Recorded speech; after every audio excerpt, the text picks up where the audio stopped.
Hello everyone, welcome to Pratap academy. कैसे हैं students आप सभी लोग। तो स्टूडेंट्स, आज के इस वीडियो में हम लोग बात करने वाले हैं क्लास 9 के जो भी बच्चे हैं जिनका एनुअल एग्ज़ाम मैथ्स का होने वाला है। तो कुछ प्रैक्टिस क्वेश्चंस लाया गया है इस वीडियो में, ताकि आप एग्ज़ाम के पहले इस टाइप के क्वेश्चन को अगर प्रैक्टिस कर लेते हैं तो आपके एग्ज़ाम के लिए थोड़ा सा आसान हो जाएगा। ठीक है, तो ये क्लास 9 के सारे बच्चों के लिए है। आप सभी लोग इसको क्या करिएगा, रफ कॉपी पे पूरा अच्छे से नोट करेंगे और इसको तैयार करेंगे। आइए इस वीडियो को, तो सबसे पहले आप इस वीडियो में आएंगे तो सबसे पहला जो क्वेश्चन इस वीडियो में हम लोग देखने वाले हैं वो है the angle of quadrilateral are in the ratio 3:5 9:13 find the all angle. एक चैप्टर है आपका क्वाड्रिलेटरल में ये पहला क्वेश्चन है कि भाई ये क्वाड्रिलेटरल है, मान लो चारों एंगल का रेशियो दिया गया है तो आपको चारों एंगल बताना है। अब एक चीज़ आप देखो समझो कि हम मान लेते हैं कि जो एंगल से रेशियो में दिया गया है तो हम एंगल्स को मान लेते हैं कि एक 3x है, 5x है, 9x है, 13x है। और एक स्टेटमेंट आप जानते हैं कि the sum of interior angle of quadrilateral क्या है, 360 डिग्री होता है। यानी ये चारों एंगल जो आपने लिखा है 3x, 5x, 9x और 13x, इनको जोड़ेंगे आप तो 360 आएगा। यानी 30x इक्वल टू 360, x की वैल्यू क्या आ गई 12, यानी x की वैल्यू 12 आ गई। अब 12 में आपको क्या करना है, सारे नंबर से मल्टीप्लाई करेंगे तो आपके चारों एंगल्स मिल जाएंगे। यानी 12 में अगर तुम 3x यानी 3 × 12 36, 5x क्या है 5 × 12 60 degree, 9x equal to 9 × 12 108 degree और 3x इक्वल टू 13 × 12 156 डिग्री। अब इन चारों को जब आप ऐड करेंगे तो आपको कितना मिलेगा 360 डिग्री। तो पहला क्वेश्चन बहुत ही आसान था। नेक्स्ट क्वेश्चन नंबर 2 की तरफ हम लोग मूव करते हैं। तो क्वेश्चन पढ़ते हुए चलेंगे। क्वेश्चन 2 कह रहा है कि if the diagonal of a parallelogram are equal then so that it is a rectangle. भाई क्या करना है कि एक पैरेललोग्राम दिया गया है, इस बात को पहले ध्यान लो, क्या दिया है पैरेललोग्राम, उसके डायगोनल्स इक्वल हैं तो हमको ये प्रूव करना है कि वो क्या होगा, एक रेक्टेंगल होगा। तो आपको पता है कि अगर किसी भी पैरेललोग्राम में अगर एक एंगल हम 90 दिखा दें तो हम उसको रेक्टेंगल कह सकते हैं। इसमें आधी बात बोल चुका है कि ये आधी बात इसमें क्या बोल रहा है कि ये एक पैरेललोग्राम है। यानी बस हमको एंगल को 90 दिखाने का हमारा नेक्स्ट स्टेप रह जाता है। ठीक है, तो ये ABCD क्या है आप देख लीजिए। ABCD आपको दिया गया है पैरेललोग्राम, शो करना है ABCD को रेक्टेंगल। तो हमको हमारे पास क्या है, तो रेक्टेंगल प्रूफ करने से पहले हम सीधा सीधा क्या करेंगे, कोई एक एंगल हम 90 प्रूफ कर देंगे, हमारा काम हो जाएगा। ठीक है, तो उस फिगर के अकॉर्डिंग हमारा क्या है पूरा टास्क रहेगा। दो ट्रायंगल लेते हैं ABC दिखा AB और C। ठीक है, ये वाला ऊपर वाला, और DCB यानी ये दोनों एंगल। ठीक है, इसको और इसको लिया जा रहा है, यानी एक ऐसे वाला और एक ऐसे वाला, ये वाला एंगल्स लिया जा रहा है। ठीक है, इसको इरेज कर देते हैं।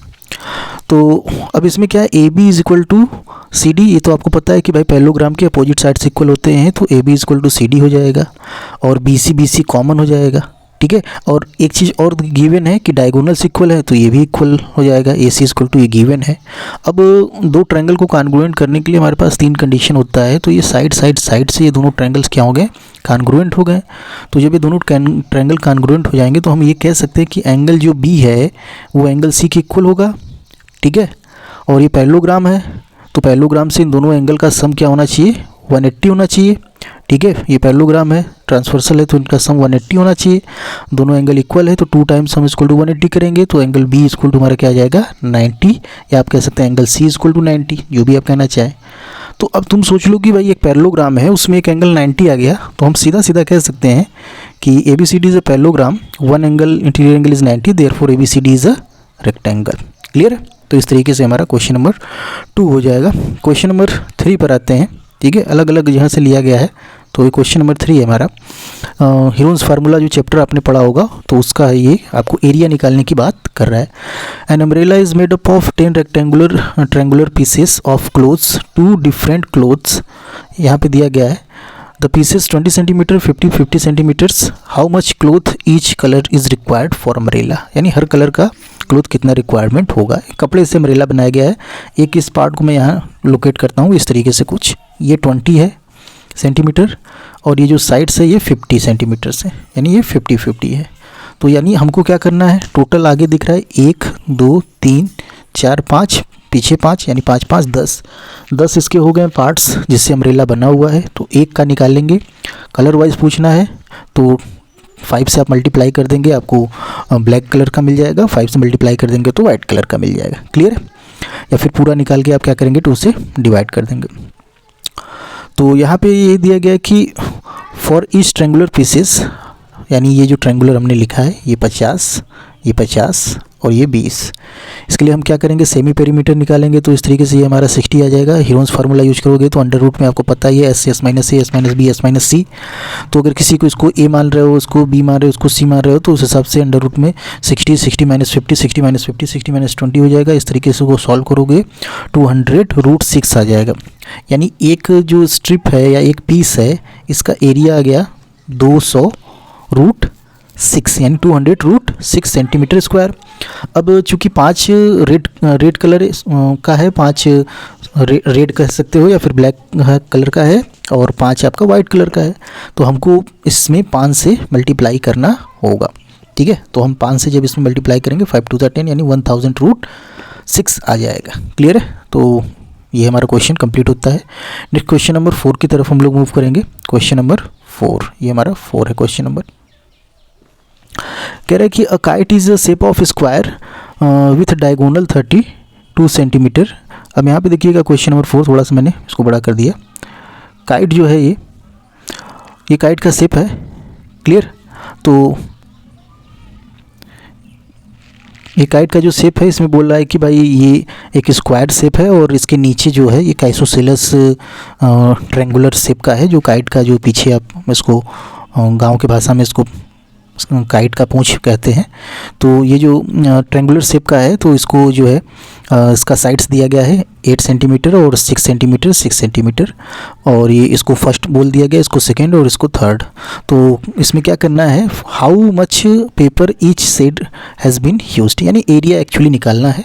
ठीक है, तो टोटल हमको एरिया निकालना है इसमें। हाउ मच अगर इसने बोल दिया तो हम समझ गए कि इसमें टोटल हमको एरिया निकालना होता है। ठीक है, तो आइए इस क्वेश्चन को हम लोग अच्छे से सॉल्व करेंगे। तो इसमें ये फर्स्ट हो गया आपका, ये पता चली गया कि ये फर्स्ट है, ये सेकंड है और ये थर्ड है। थर्ड वाला जो है कुछ ऐसा है शेप, ये 8 है तो ये 6 है, ये 6 है। ठीक है, तो अब यहाँ क्वेश्चन जो कैसे सॉल्व किया है इसको समझिएगा। अब तो आपको यहाँ पता है कि भाई इसके डायगोनल दिए गए हैं, तो डायगोनल से एरिया निकालने का फार्मूला आपको पता है कि हाफ डी स्क्वायर, स्क्वायर का एरिया होता है हाफ डी स्क्वायर, डी यानी डायगोनल का स्क्वायर। तो यहाँ से हम क्या करेंगे, फर्स्ट और सेकंड दोनों पार्ट का आ गया, यहाँ तक का सोचो, यहाँ से यहाँ तक का पूरा एरिया हमारा निकल जाएगा तुरंत। इस फार्मूले से बच गया हमारे पास क्या है, आइसोसेलेस ट्रायंगल वाला, यानी उसका जो काइट का पूंछ जिसको आप कह रहे हैं। ठीक है, तो फर्स्ट के लिए क्या करेंगे, 2 से डिवाइड करो 256, सेकंड का भी होगा, फर्स्ट और सेकंड दोनों इक्वल होगा आधा आधा, तो 256 हो जाएगा।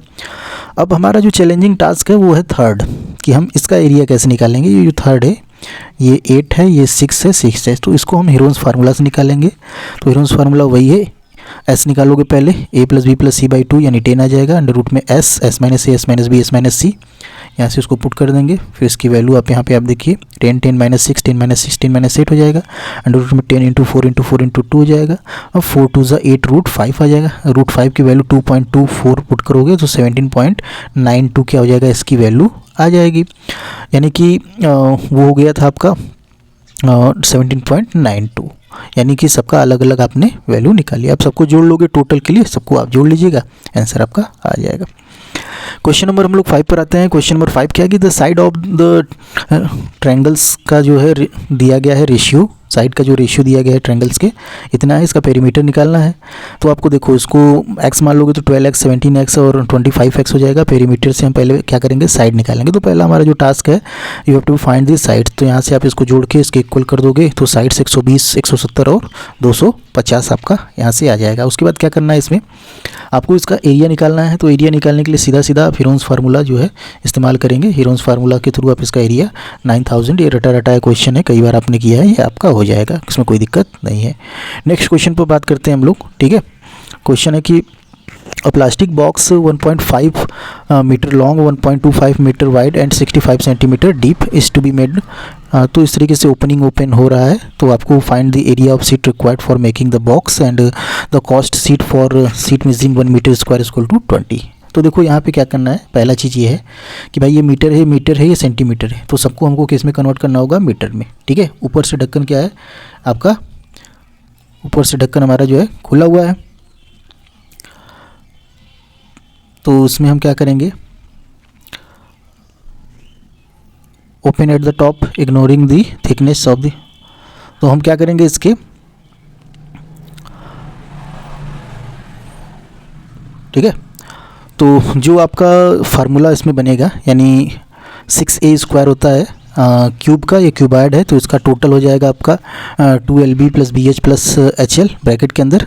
तो यहाँ पे देखो सीधा सीधा ये 2hl ये फार्मूला अप्लाई कर देंगे यहाँ पे और इसकी वैल्यू पुट कर देंगे, यानी यहाँ पे सिर्फ lb रखेंगे, क्यों, क्योंकि टॉप वाले को माइनस किया गया है, यानी l × b नहीं लेंगे उसको, ठीक है। तो यहाँ से जब आप इसको करेंगे तो इसका जो आंसर आ जाएगा 5.45 मीटर² आ जाएगा, जो कि मीटर में आप करेंगे, हाँ 65 सेंटीमीटर को आप लिखेंगे 0.565 मीटर। अब कॉस्ट ऑफ मीटर² में दिया गया 20 है, तो इसमें सीधा सीधा आपको 20 से मल्टीप्लाई कर देना है, आपका आंसर आ जाएगा 109, आपका आंसर आ जाएगा। नेक्स्ट क्वेश्चन पर आते हैं। ये क्वेश्चन क्या है इसको देखिएगा। तो ये क्वेश्चन कह रहे the slant height and base of the diameter of the conical tomb are 25 meter and 14 meter respectively. Find the cost of whitewashing the curved surface at the rate of 210 per 100 meter square, ठीक है। यानी conical tomb है, तो आपको क्या करना है इसका, मतलब सबसे पहले हमको इसका एक तरीके से कर्व्ड सरफेस एरिया निकालना है, या भाई कौन है कुछ इस तरीके का कौन आप देख लीजिए, ठीक है। इसका हमको कर्व्ड सरफेस एरिया निकालना होगा। तो उसके लिए हमारे पास क्या दिया गया है, स्लैंट हाइट दिया गया है, रेडियस दिया गया है, ये होता है स्लैंट हाइट, ये होता है भैया रेडियस, ठीक है। तो स्लैंट हाइट और रेडियस दे दिया गया, तो हम इसका क्या निकालेंगे, πr/l से इसका कर्व्ड सरफेस एरिया निकालेंगे। πr/l से पाई भी पता है, l भी पता है और r भी पता है, तो यहाँ से हमारा आ जाएगा 550 मीटर²। और उसने बोला कि यार 100 मीटर² के लिए 210 रुपये लगेगा, तो 1 मीटर² के लिए क्या हो जाएगा 210/100, और इसके बाद 550 के लिए 550 से इसमें मल्टीप्लाई कर दोगे, यानी अगले स्टेप में देख लीजिए कि इसमें आप मल्टीप्लाई कर देंगे तो आंसर क्या आ जाएगा 1155, यानी 1155 रुपीज़ क्या हो जाएगा वाइट वॉशिंग के लिए उसको दिया जाएगा। क्लियर है। नेक्स्ट क्वेश्चन पे बात करते हैं। क्वेश्चन नंबर हमारा जो है अगला क्वेश्चन नंबर 8, ठीक है। क्वेश्चन नंबर 8 क्या है ये पता चल जाएगा। तो क्वेश्चन नंबर 8 है कि 9 है जो भी है देख लीजिएगा। Hemispherical bowl is made up of steel 0.25 centimetre thick, the inner radius of the bowl is 5 centimetre, find the outer curved surface area. यानी ये कटोरी है, इस तरीके का बाउल है, ठीक है, ऐसे आपको पता होता है। इनर जो रेडियस है 5 है, अंदर का रेडियस 5 है, थिकनेस क्या है 0.5 है, तो दोनों को ऐड कर दोगे तो आपको आउटर वाला पता चल जाएगा, ठीक है। थोड़ा सा फिगर सही नहीं बन पा रहा है, लेकिन फिर से मैं ट्राई कर रहा हूँ। तो इस तरीके से है, ठीक है। ये थिकनेस जो है वो इतना है और अंदर का 5 है, तो टोटल यहाँ से यहाँ तक आओगे तो ये हो जाएगा 5.25 सेंटीमीटर। तो क्या निकालना है हमको, find the outer curved surface area. Curved surface area of the bowl आपको पता है, यानी हेमिस्फेरिकल है, इसका क्या होता है 2πr होता है, तो 2πr में रख दोगे। इसमें r की वैल्यू, उसने पाई की वैल्यू 22/7 बोला है, तो यहाँ 2 × 22/7 ये 5.25 का स्क्वायर, यानी 2 बार इसको बस सॉल्व करना है। सॉल्व करके आंसर आपका आ जाएगा 173.25, ये आपका क्या हो गया आंसर। क्लियर है भाई। नेक्स्ट क्वेश्चन पर बात करते हैं, ठीक है, बड़ा इंपॉर्टेंट क्वेश्चन है। The blood group of 30 students of class 8 are recorded. 30 बच्चों का ब्लड ग्रुप दिया गया है, ABO ABO AOB, इस तरीके से आपके क्वेश्चन पढ़ लीजिएगा। हमको इसमें करना क्या है वो चीज़ आपको मैं समझाने की कोशिश कर रहा हूँ कि हम इसमें करना क्या है। तो देखो इसमें represent the data in the form of frequency distribution table, यानी आपको फ्रीक्वेंसी डिस्ट्रीब्यूशन टेबल बनाना है। और which one is the common and which one is the rarest blood group among the students, कौन सा सबसे कॉमन है और कौन सा सबसे रेयरेस्ट है वो आपको बताना है, ठीक है। तो सबसे पहले आपको चीज़ बताया गया था कि जब भी इस तरीके कोई डाटा दे, अगर आप उसको असेंडिंग ऑर्डर में अरेंज कर लेंगे तो आपके लिए आसान हो जाएगा। तो जब आप इसको असेंडिंग ऑर्डर में अरेंज करेंगे तो यहाँ पे ऑब्जर्व आप देखेंगे कि A जो है 6 टाइम्स आएगा, B 3 टाइम्स, ठीक है, और ब्लड ग्रुप 9 टाइम्स जो है A हो जाएगा, 6 टाइम्स B हो जाएगा, 3 टाइम्स AB हो जाएगा और 12 टाइम्स O हो जाएगा। तो इसको हम टेबल के माध्यम से अगर आपको दिखाना चाहें, ठीक है, इस तरीके से आप यहाँ पे क्या करेंगे, ब्लड ग्रुप लिखेंगे, यहाँ नंबर ऑफ स्टूडेंट लिखेंगे। ब्लड ग्रुप में टोटल A है, B है, AB है, O है, और यहाँ नंबर ऑफ स्टूडेंट A कितनी बार आया, 9 बच्चे हैं, और ये 6 बच्चे हैं, यहाँ 3 बच्चे हैं, यहाँ 12 बच्चे हैं। कई बच्चे अगर इसमें इस तरीके से ऐड करके यहाँ टैली मार्क लिख दिए तो भी उनका सही माना जाएगा, कोई दिक्कत नहीं। इस तरीके से आप यहाँ ऐड करके टैली मार्क बना देते हैं, 1 2 3 4 5, 1 2 3 4 इस तरीके से, और यहाँ पे 1 2 3 4 5 6 1 2 3 1 2 3 4 5 1 2 3 4 5 10 11 इस तरीके से टैली मार्क भी बना देंगे तो भी कोई प्रॉब्लम नहीं है। ठीक है, तो ये हमारा हो गया। अब इसमें कौन सा देख लो तुम्हें कि रेयरेस्ट कौन है। जो सबसे कम होगा वो रेयरेस्ट होगा ए बी, जो सबसे ज़्यादा होगा वो कॉमन होगा यानी ओ। तो बस फिगर से आप आंसर तुरंत बता दिए। ठीक है, नेक्स्ट क्वेश्चन पर आते हैं। यहाँ relative humidity in a certain city of the month 30 days as well, यानी 30 दिनों का जो है कि पर डे के हिसाब से ह्यूमिडिटी उस शहर में क्या था वो लिखा गया है। तो पहले दिन जो है 98.1 था, फिर 98.6 था, 99 इस तरीके से देखो यहाँ दिया गया है। क्वेश्चंस पूरे 30 है। पहला इसमें क्वेश्चन क्या है कि construct group frequency distribution table. यहाँ पे आपको क्या करना है, group frequency distribution table construct करना है। स्टार्टिंग आप जो है 84 to 86 यानी 2 का गैप लेके आप करेंगे। सेकेंड है which month season do you think the data is about, ठीक है। और थर्ड है what is the range of the data. तो सबसे पहला काम हमारा वही है कि इसको आप ग्रुपिंग में करेंगे। तो ग्रुपिंग के लिए इसमें बोल दिया गया है तो आप उसको ग्रुप में करेंगे। तो टेबल के फॉर्म में मैं यहाँ पे आपको दिखा रहा हूँ कैसे बनना है। ह्यूमिडिटी यहाँ पे है, सॉरी ह्यूमिडिटी और नंबर ऑफ डेज यानी फ्रीक्वेंसीज 84 से 86 से 88 चूँकि कंटिन्यूस करेंगे यहाँ पे तो इस तरीके से आएगा 1 1 2। यानी देखो इसमें क्या किया गया है कि इस तरीके से आप जब इसको करेंगे तो ये आपका टेबल इस तरीके से बनता हुआ नज़र आ जाएगा। एक बार मैं थोड़ा छोटा करके आपको दिखा दे रहा हूँ। ठीक है, तो यहाँ पे 90 to 92 हो जाएगा, 2 92 से 94 हो जाएगा, 7 94 से 96 6 हो जाएगा, 96 से 98 7 हो जाएगा, 99 98 से 100 ये 4 हो जाएगा। जब आप इसको करेंगे तो ये ऑटोमेटिक 30 यहाँ पे ऐड कर आ जाएगा। तो ये तो भैया हमारा कंटिन्यूस फ्रिक्वेंसी डिस्ट्रीब्यूशन टेबल का ग्रुप हो गया। अब इसमें क्या है, it can B observe that the relative humidity is high therefore the data is about month of rainy season. ठीक है, यानी यहाँ पे हम लोग देख रहे हैं कि ह्यूमिडिटी जो है ज़्यादा दिख रहा है। ठीक है, तो ज़्यादा होने का मतलब क्या है, बारिश का मौसम है, सीधी सी बात ये पूछ रहा है। रेंज निकालना है, रेंज के लिए जो मैक्सिमम वैल्यू होता है माइनस मिनिमम वैल्यू करेंगे। ठीक है, तो मैक्सिमम वैल्यू क्या है, इसमें मैक्सिमम वैल्यू आपका है 99.2 है, मिनिमम 84.9 है। सॉल्व कर दोगे 14.3 आपका क्या आ जाएगा, इसका रेंज आ जाएगा। एक क्वेश्चन रेंज पे पूछता ही है। नेक्स्ट क्वेश्चन आते हैं कि इसमें क्या दिया गया है। एक क्वेश्चन दिया गया कि ये आपको लेंथ ऑफ द आवर्स है, लैंप्स है, नियॉन लैंप्स दिए गए हैं 300 से 400। यानी इसमें आपको क्या करना है, ये प्रिपेयर, यहाँ क्वेश्चन है असली क्वेश्चन कि आपको प्रिपेयर द हिस्टोग्राम और how many lamps have life time और मोर देन 700 आवर्स। ठीक है, 700 घंटे से ज़्यादा क्या है। तो इसका हमको क्या करना है, एक हिस्टोग्राम बनाना है। तो हिस्टोग्राम बनाने के लिए हम एक्स और वाई एक्सिस यानी कुछ इस तरीके का इस्तेमाल करेंगे। ठीक है, ये एक्स एक्सिस हो गया, ये वाई एक्सिस हो गया। यहाँ हम लोग ये चूँकि ये 0 से यहाँ 300 है, फिर 400 यानी 100 का गैप है, यहाँ के बीच में 300 आ गया। यानी स्टार्टिंग हमारा थोड़ा गड़बड़ हो रहा है, इस वजह से हम यहाँ पे किंक लगाएंगे। ठीक है, तो किंक ये लग गया हमारा। फिर ये 300 400 500 6 7 8 9 1000 इस तरीके से हो गया लगातार। चूँकि हिस्टोग्राम क्या है, इसके बीच में कोई गैप नहीं होता। फिर यहाँ पे हम लोग जो लैंप्स हैं ये 10 20 30 40 50 ठीक है, इस तरीके से दिया गया है कि कितने लैंप्स हैं और इनकी जो लाइफ टाइम है कितने घंटे। ठीक है, ये दिया गया है।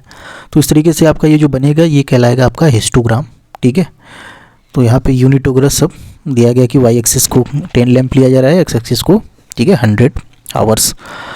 It can be conducted that the number of the neon, यहाँ पे देखिए ये पढ़िएगा, lamps having life times 700 800 800 no 900 and 900 to 1000। ठीक है, 700 से ज़्यादा पर यही आएंगे आपके 3।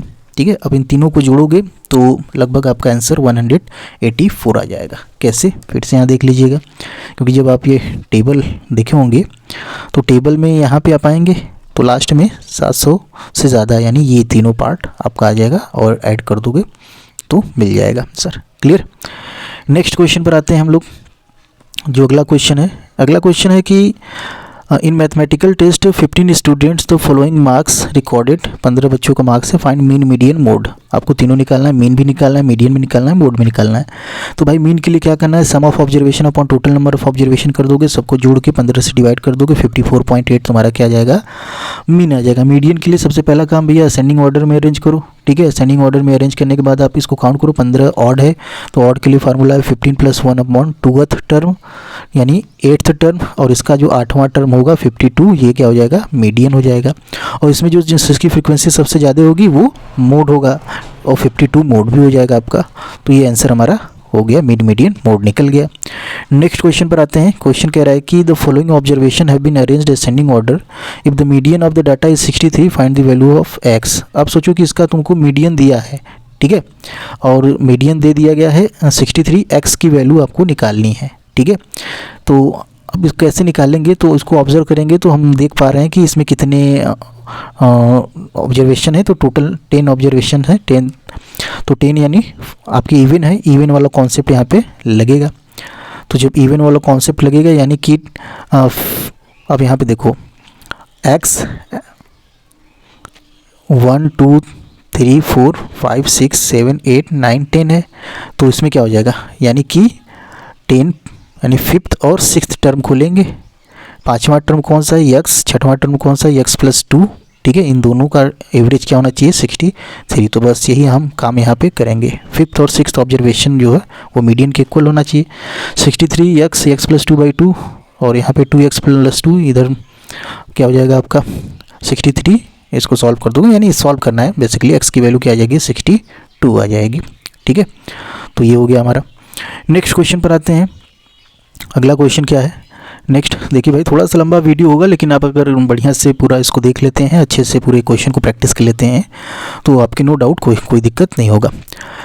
और इसको नोट्स कर लीजिएगा, कहने का मतलब पूरा सब एनसीईआरटी क्वेश्चन है, इसमें कोई बहुत बड़ी क्वेश्चंस आपको नहीं दी गई हैं। तो ये आपको एक क्वेश्चन दिख रहा होगा, आपको बताना है कि भाई ADC यानी ADC आपको बताना है। आपको पता है जो सेंटर एंगल होता है वो हमेशा डबल होता है इसके। तो 36 9 है तो ये 45 हो जाएगा। सिंपल, इसको आपको कैलकुलेट करना है। ये तो तुम अपने से भी कर सकते हो, कोई दिक्कत इसमें नहीं है। नेक्स्ट क्वेश्चन ये है कि in the given figure 4 points दिया गया है, आपको क्या निकालना है, BAC। अब BAC कहाँ है, देख लो भाई, BAC ये है। तो अब BAC कैसे निकलेगा, देखो इसके कई सारे तरीके हैं। आप वैसे भी निकाल सकते हैं, ऐसे भी निकाल सकते हैं। ये 20 है तो ये वाला भी क्या हो जाएगा, 20 हो जाएगा, ठीक। और ये 30 है, ये 30 है, तो ये वाला एंगल यहाँ का निकालोगे तो 50 हो जाएगा। 50 और 20, 50 + 20 करोगे तो 70 आ जाएगा, यानी 110 इसका आंसर आना चाहिए, ठीक है। तो आंसर इसका क्या आ जाएगा, 110 आ जाएगा। कैसे, क्योंकि देखो ये एक ट्रायंगल बन गया। अब ये ट्रायंगल है, ट्रायंगल में 2 एंगल पता चल गया कि भैया ये 20 है और ये 50 है। तो ये हमारा क्या आ जाएगा, 110 आ जाएगा। क्लियर, बहुत छोटा आसान सा क्वेश्चन था। क्वेश्चन नंबर 6 पर 6 क्या, जो भी क्वेश्चन होगा उसको देख लेते हैं। ABCD is a cyclic quadrilateral whose diagonal intersect each other at. तो ये आप फाइंड ECD आपको करना है, NCERT क्वेश्चन है, आप कर लीजिएगा, ठीक है। नेक्स्ट क्वेश्चन पर आते हैं। 2 सर्कल्स, बड़ा इंपॉर्टेंट क्वेश्चन है, ये हमेशा एग्जाम में पूछा जाता है कि 2 सर्कल्स है, 5 सेंटीमीटर और 3 सेंटीमीटर का उनका रेडियस है, इंटरसेक्ट करें 2 पॉइंट्स पर, उनके बीच का जो डिस्टेंस है वो 4 है। तो आपको बताना है कि जो कॉमन कॉर्ड हो रहा है उसका लेंथ क्या होगा, ठीक है। तो अगर इस पूरे फिगर्स को समझा जाए, ऑब्जर्व किया जाए, तो यहाँ पे ये आपका क्या है, 5 है, ठीक है। और इन दोनों के बीच का डिस्टेंस क्या है, 4 है। और इस हिसाब से अगर देखा जाए, ये 5 है, ये 4 है, और सेंटर से कोई भी जब लाइन जाती है तो वो परपेंडिकुलर होती है। तो ये हो गया एक परपेंडिकुलर, यानी ये हो गया एक राइट एंगल ट्रायंगल। तो उस हिसाब से हम देखेंगे तो ये हमारा 3 आ जाएगा। तो ये 3 हो गया, और बाइसेक्ट भी करता है तो ये 3 है, तो इधर का भी क्या हो जाएगा, 3 आ जाएगा, यानी 3 + 3 6 हो जाएगा। इस तरीके से आप इसको कर सकते हैं। यहाँ पे सब क्वेश्चंस कराए गए हैं, आप बस देख लीजिए, बाकी सारे क्वेश्चंस का प्रैक्टिस कर लीजिएगा। इस तरीके से फिगर बनेगा और इसका जो आंसर आ जाएगा कॉमन, तो ये आपका 6 सेंटीमीटर इसका आंसर आ जाएगा।